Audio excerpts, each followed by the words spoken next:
Brilliance Audio presents Chasing Fire by Nora Roberts, performed by Rebecca Lohman. Caught in the crosshairs of wind above the bitter roots, the jump ship fought to find its stream. Fire boiling over the land jabbed its fist up through towers of smoke as if trying for a knockout punch.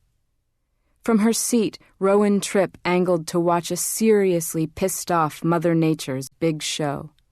In minutes, she'd be inside it, enclosed in the mad world of searing heat, leaping flames, choking smoke.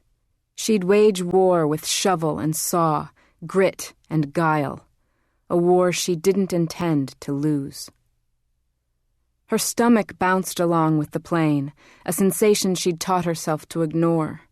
She'd flown all of her life, and had fought wildfires every season since her 18th birthday. For the last half of those 8 years, she'd jumped fire. She'd studied, trained, bled, and burned, outwilled pain and exhaustion to become a Zuli, a Missoula smoke jumper. She stretched out her long legs as best she could for a moment, rolled her shoulders under her pack to keep them loose. Beside her, her jump partner watched as she did.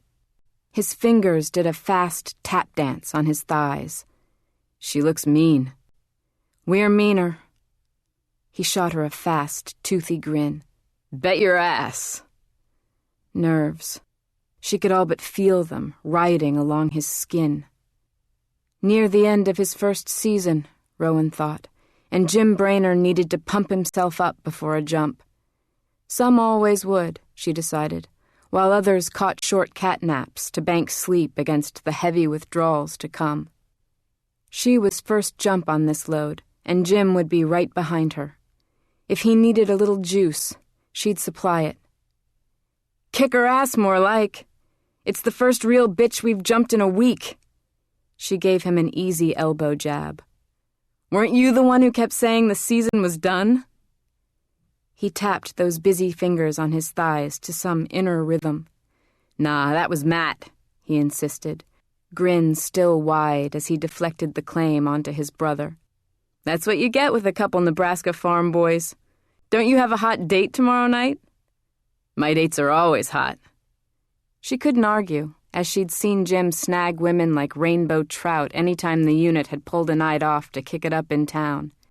He'd hit on her, she remembered, about 2 short seconds after he'd arrived on base. Still, he'd been good-natured about her shutdown. She'd implemented a firm policy against dating within the unit. Otherwise, she might have been tempted. He had that open, innocent face, offset by the quick grin and the gleam in the eye. For fun, she thought. For a careless pop of the cork out of the lust bottle.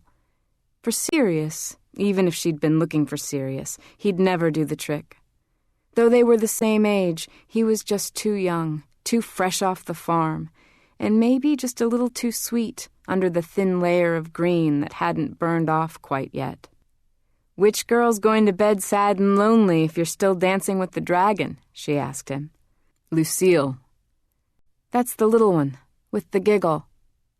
His fingers tapped on his knee. She does more than giggle.